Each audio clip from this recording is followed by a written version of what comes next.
So it was so crazy though. I was so stressed out. Yeah, so the phone goes down. We had like all these new properties coming in. Brandon was coming back with pictures of a new deal, 2 contracts in one deal, kind of like combined. And then we're coming back with the duplex that only has 6 days to close. Like, I gotta get this sent out. Phone goes down when we're getting pictures. Then this other deal, we need to get pictures of it this morning. Oh my gosh, this is ridiculous. I was all stressed out.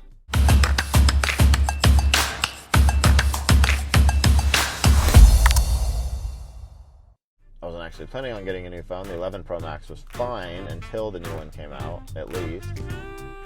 But here we are. So anyways, I had a late night at the office.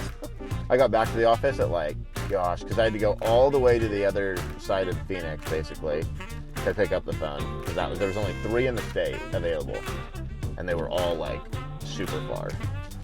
So I went and got that, had dinner, saw the kids for like half hour, put them to bed. I was like, I gotta go back to the office.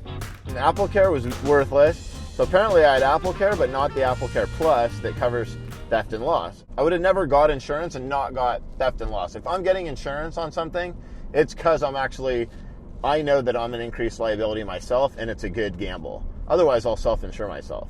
So I was so pissed, and the guy at Apple's like, yeah, a bunch of people have said the same thing, but it's kind of scam, because here's the thing. Okay, $250 for the insurance, $250 deductible if you lose your phone or it's stolen. You're going to pay $500 for, a $1,000, $1,200 phone, $1,500 phone to replace it. Or if you don't lose it, you save nothing. It's almost like a decent gamble to just self-insure. Unless you know you're going to lose it, like you're a high probability, like myself. So I did get the Apple Care Plus and made sure that if I lose it again, I'm covered.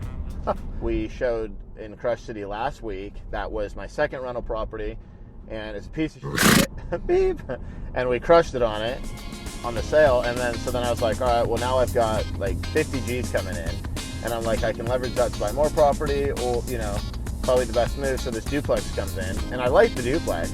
I was like, if it sells, it sells. If it doesn't sell, it doesn't sell. But it sold in 10 minutes to one of my like good buddies that lived like 2 minutes from the house. I didn't even think about hitting him up. I should have, but so that one's gone.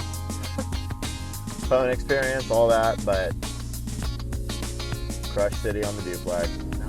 And this deal came in actually from a student out of California, and somebody knew him that came across this deal here in Phoenix, and he linked it to me.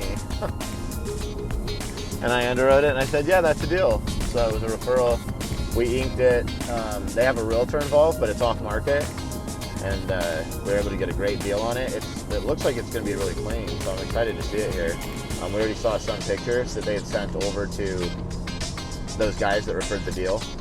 And so we're going to, we've got a 3-day inspection period. Today's Friday, so that would be blasting it out Monday. So rather than do that, I'm going to break my rule. We're going to send it out today, and it's basically ready.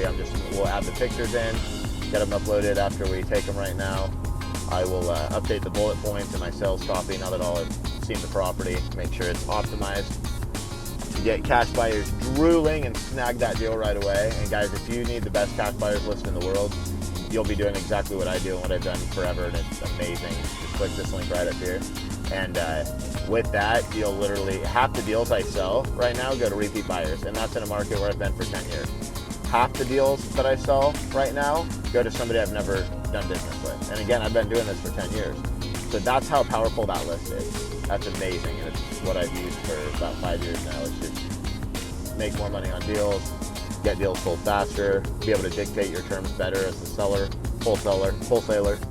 What it is the people who are into virtual wholesaling more, obviously it's going to be more likely to come from a source like that. This one actually, he was like, hey, obviously you're going to be able to underwrite it easier because you're out there and you know your stuff and you have the MLS. He was like, I think the numbers are here, and he was spot on. I was like, well, yeah, that's exactly what the numbers are, I think. So we'll always take on JVs from anybody if they send us a deal, and anybody on YouTube, guys, send us your deals if you got something. Even if you're local, a lot of people locally, we have a lot of local students that bring us deals because we'll get it sold. We'll help you with the seller. We just did a deal, I think it was about a month and a half ago. A student brought us the deal, and this was like way deep, super rural in Arizona. We sold the property, and then we called the seller for them, even though we had never talked to the seller. We came in, dispoed it, but then I jumped on the phone with the seller, renegotiated it down another, gosh, what did we go down from? I want to say it was like a $12K renegotiation. And a lot of people out there, you know, they'll say, Josh, why wouldn't you just, if somebody brings you a slam dunk deal and says, hey, we'll pay you a couple grand, why wouldn't you take that? And the reality of it is, you know, running this business, if you really want to do it at the 100K a month level, you got to think of it a little bit differently. And a couple grand is the time that's going to take up, and the energy that's going to take up, the distraction that's going to take up from working your leads and getting to that next 20K deal. It's just not going to be worth it at the end of the month. That's one thing that's key. The other thing that's equally important is that, say somebody brings you a deal. Let's just say even it's a $10,000 deal, nothing special. And they say, hey, I'll give you $2 grand for selling this. And you think, hey, I think I can sell that deal, like why not? You make $2 grand.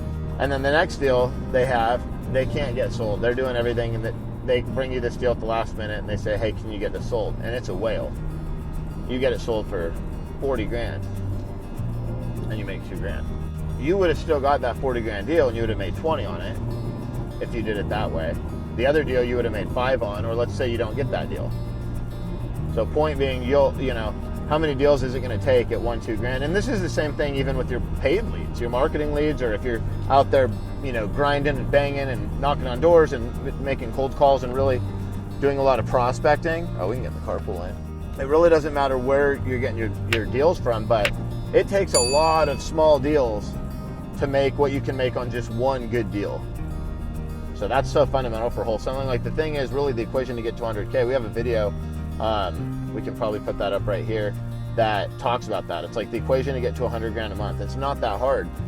Well, first of all, what am I going to average per deal? And that's the first thing. It's so important. So you decide where you're going to make a deal. Say, all right, well, I need to make 20 grand a deal.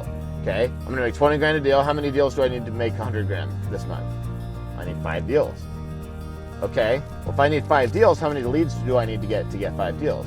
Well, that's going to depend on my conversion. If I can close 1 in 10 leads, then I'm going to need 50 leads. 50 leads, 50 times 50, you're 1 in 50, and you need 5 of those. So 1 in 50, 50 times 5, 250, yep. So there you go, there it is. And rather than go out and buy 250 leads, if you can do that in 50 leads, well, not only is your marketing budget able to be way less, and you can accomplish 100 leads a month easy with cold calling on steroids, by the way. I'll put the link in the description for that. But not only can you achieve 50 leads so much easier than 250 leads, you can do it so much cheaper. Not only that, the biggest thing, it's so much less work. I mean, can you imagine going through 250 leads? You're probably going to need help to do it. Your energy is going to be going down as you do it. Help's not going to do it as good as you probably in the first place, and their energy is going to be going down because there's just so much to go through. If you have a whole bunch of people doing it, oh my goodness, now you're managing a whole team, so you're probably not even doing any leads yourself. You have to manage that. So you need to do it on 50 leads, close 5 deals. Anybody out there can do that basically part-time and make 100 grand a month. Get good at conversion. Get good at conversion. Get good at conversion. And know how to get 50 to 100 leads a month affordably. That's the secret, guys. That's it right there. And you do that, and then you can leverage it, you can scale it, because now you have excess income. So even above an awesome lifestyle, you can buy, you know, assets and investment properties, leverage those out. We just sold a property, $50,000 gain.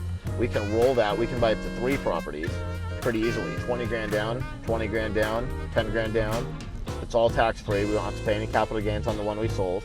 Leveraging the 50 grand that we make, put it as down payment on 3 more properties. If each one we get with 20 grand equity even, and that's only 20 grand. It could be wholesale deals. It could be double or triple that real easy. Let's say we get 3 at 20 grand, that's 60 grand. 60 grand plus the 50 grand we're gonna put down that we have the equity on the new ones we're buying. We just bumped our net worth is now from 50 to 110. And the cash flow is probably that much better. You got 3 properties to leverage that off of right now. So it's sick.